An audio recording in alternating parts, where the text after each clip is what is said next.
Bonjour à tous, bienvenue sur Le Statut, votre émission sportive préférée, présentée par moi Malik et mon frère Ayoub. J'espère que vous allez bien, que vous êtes bien installés. N'hésitez pas à vous abonner à la chaîne ainsi qu'à activer la petite cloche de notification si ce n'est pas encore fait. En tout cas, j'espère que vous allez très bien. Ayoub, toi, comment tu vas? Je vais très bien. On va encore parler de football, une émission de plus, c'est toujours un plaisir. Aujourd'hui, on parle de Kylian, nouveau vice-capitaine du Paris Saint-Germain. On s'y attendait pas, mais bon, c'est arrivé, on va en parler. Mais d'abord, générique.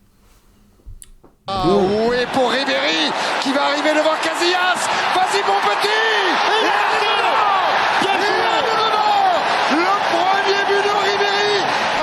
bon, Paris Saint-Germain, pays de Cassel en Coupe de France, Kylian Mbappé a été nommé capitaine.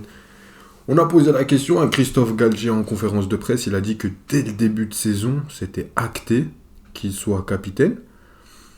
Qu'il soit vice-capitaine, pardon, derrière Marquinhos, alors que c'était le poste normalement de Kipembe, on parlait aussi peut-être de Sergio Ramos juste en backup, ou peut-être des joueurs comme Verratti, même s'ils n'ont pas énormément de leadership, ils ont plus d'ancienneté, mais on s'attendait pas vraiment à ça de la part de Kylian Mbappé.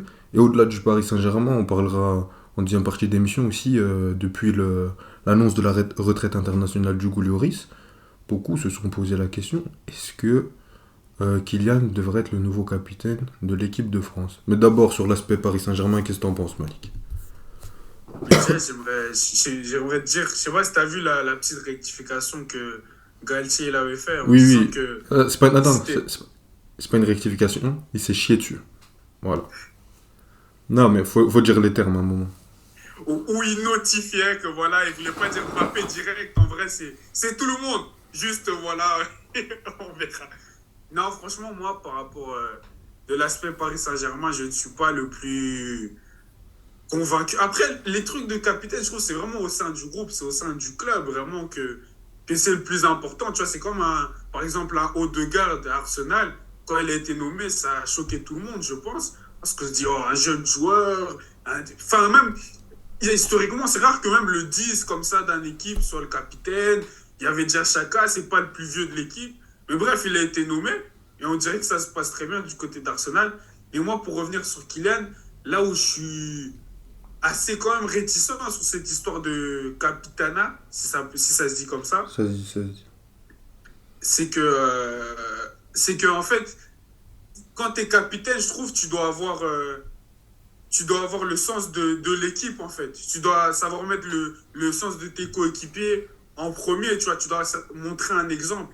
Et je trouve que Kylian, dans les dernières années au PSG, chaque fois, quelquefois dans des déclarations en presse, comme par exemple, on va prendre le plus récemment des histoires de pivot gang, c'est pas un truc qu'un capitaine doit faire. Pour moi, dans ma vision que je vois d'un capitaine, et je me dis, si connaissant Kylian et connaissant le Paris Saint-Germain, des histoires de drama comme ça, il peut encore y en avoir. Mais quand t'es pas capitaine, d'accord, et que t'es juste le meilleur joueur, on peut être habitué. Mais c'est rare que tu vois, par exemple, quand au Barça, même s'il y avait Messi, les Xavi, tout ce que tu veux, le capitaine c'était un Carlos Puyol. Au Real, tu avais un Sergio Ramos, pas forcément juste parce que c'est des défenseurs, mais c'est rarement eux qui vont venir faire une déclaration choc par rapport au président, au coach, même s'ils ils l'ont déjà fait. Je dis pas que ça arrive jamais, mais je veux dire que dans l'exemple donné, même dans tes conférences de presse en tant que capitaine, tu as cette responsabilité-là. Et je ne sais pas si Kylian, il saura faire ça, tout simplement. Je ne sais pas si dans les 2 prochaines années, s'il est encore à Paris, il ne sortira pas encore des déclarations un peu polémiques comme ça, parce qu'il n'est pas satisfait comment son coach le fait jouer, comment la direction du club évolue, et il va le montrer publiquement, tu vois. C'est pour ça que j'ai une réticence par rapport à ça, pour son capitanat au PSG, mais sinon, moi, je ne suis pas dans les vestiaires avec eux. Je ne sais pas s'il parle beaucoup dans le vestiaire, s'il s'entend avec tous les coéquipiers. Donc, de cet aspect-là, je peux pas vraiment donner mon avis. Moi, je dis de l'aspect ce qu'il donne en conférence de presse, l'exemple qu'il peut donner à ses coéquipiers, un peu de réticence de ma part. Ok. Je suis agréablement surpris. Je pensais que t'allais venir me dire oui, Kylian Mbappé, son nouveau statut, il doit être deuxième. Vraiment agréablement surpris et complètement d'accord avec toi. Pour moi, un capitaine, ça doit être quelqu'un qui doit rassembler le vestiaire. Aujourd'hui, Kylian Mbappé, il fait plus partie d'une, je vais pas dire division, parce que le mot serait un peu fort. On a toujours dit, il y a un clan hispanophone, il y a ce clan-là au Paris Saint-Germain. Et Kylian Mbappé fait partie de ça. Et même dans les déclarations, l'histoire des pénaltys, tout ça, c'est pas le mec qui arrange les problèmes, c'est plutôt le mec qui les crée. Après, peut-être des fois, c'est pas de sa faute. Peut-être des fois, il a le droit de se plaindre d'un club qui est mal géré, d'un entraîneur qui fait des mauvais choix. Et ça, chacun aura son avis. Je suis même pas d'accord là-dessus. Parce que pour moi, il devait jouer à ce poste-là. Mais bon, c'est pas le sujet. Mais quand t'es capitaine, quand tu veux rassembler, quand tu dois faire le lien entre l'équipe et l'entraîneur, tu peux pas avoir ce comportement-là. On parle trop souvent d'égoïsme avec Kylian Mbappé. Et souvent à juste titre. Tu peux pas être capitaine comme ça. Le mec, tout est fait pour que ce soit lui la star, lui en bout de course. Un capitaine, il se met au service des autres. Lui, il veut que le Paris Saint-Germain soit au service de lui. Il peut pas tout avoir. Et surtout, il y a un truc que tu dis très important, et là-dessus, je suis pas vraiment d'accord avec toi. Tu dis on sait pas ce qui se dit dans les vestiaires. Il y a beaucoup d'échos, il y a beaucoup de oui, mais Ramos il prend une place, et naturellement, etc. Et il y a un truc, quand t'es capitaine dans une équipe, par exemple, tu parlais de Sergio Ramos au Real Madrid. Je me rappelle très bien, c'était qui le capitaine avant lui? C'était Iker Casillas. Et quand on est venu, on a donné le brassard à Sergio Ramos. Est-ce que Sergio Ramos est venu et a crié ouais, maintenant c'est moi le capitaine? Non, c'est quelque chose qui s'est fait assez naturellement. On s'est dit, capitaine du Real, Sergio Ramos, les gars, quand il parle, tout le monde se tait, il a un truc leadership, il fait le lien avec le coach. On s'est pas dit Cristiano Ronaldo parce que c'est le meilleur joueur, on s'est pas dit Di Maria, on s'est pas dit Modric qui était la star du... Non, non, on s'est dit, le capitaine, c'est fait naturellement. Là, moi, ce qui me gêne, c'est que j'ai l'impression que c'est pas fait naturellement.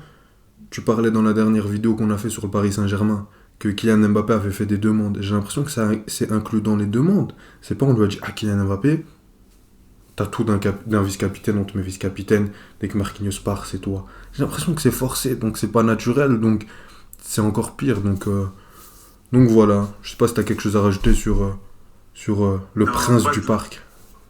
pas de l'aspect PSG en tout cas. Pas de Sur l'aspect pas de l'aspect français. PSG. Ok, Hugo Lloris annonce sa retraite internationale. Qui pour prendre le lead dans cette équipe de France? On a souvent vu des grands discours de Paul Pogba. C'était un peu Raphaël Varane qui prenait le brassard. Paul Pogba l'a aussi mis. Toi, tu penses que ça devrait être qui, Malik? Là, par contre, je suis pour. Je suis pour parce que en équipe de France, qu'est-ce qui va rester dans cette équipe? Enfin, qu'est-ce qui va rester sur les prochaines années, on se dit, avec cette jeune équipe de France? Tu as nommé un certain Varane. On en a parlé dans notre vidéo sur les surcotés. J'ai j'ai Varane comme patron, comme leader. Je vais pas à la guerre avec lui. Je te l'assure. Je reste là et il me donne aucune envie. Il me motive pas du tout. Non, mais pourquoi là, pour l'équipe de France, je suis pour? Parce qu'en fait, là, il joue pour son pays. Il n'y a pas ce truc du Paris Saint-Germain où je peux me dire, dès cet été, s'il pète une crise, il va partir. Imaginons, tu vois. Même si, bien sûr, c'est plus compliqué que ça de quitter un club. Mais déjà, de cet aspect-là, je trouve qu'il n'y a pas ça en France. Et au-delà de ça, je me dis que en équipe de France, la génération qui arrive, il fera partie des plus grands, des plus anciens, entre guillemets, même s'il y a bien sûr des Rabiot qui sont un peu plus vieux que lui, etc. Mais tu vois, il n'y a pas une énorme différence, je dirais.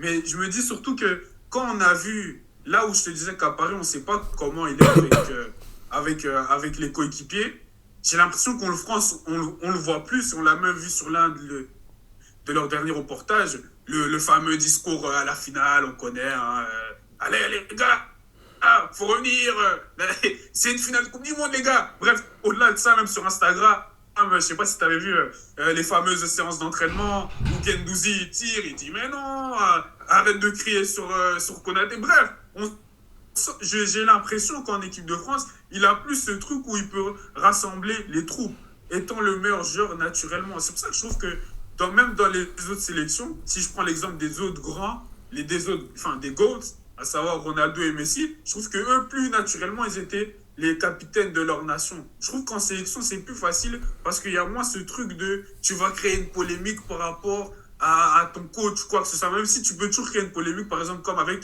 Noël Le Graët, on dirait, tu vois. Mais j'ai l'impression qu'avec l'équipe de France, ça diminue par rapport au PSG. Et j'ai l'impression qu'il peut ça peut vraiment être le leader de ce jeune groupe français qui va être là sur les 5-10 prochaines années. C'est pour ça que pour moi, en équipe de France, Kylian, Capo, je suis pour.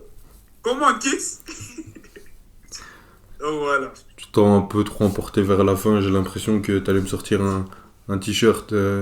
Kylian, donne-moi ton maillot, s'il te plaît. Calme-toi, Malik. Calme. Non, bien sûr.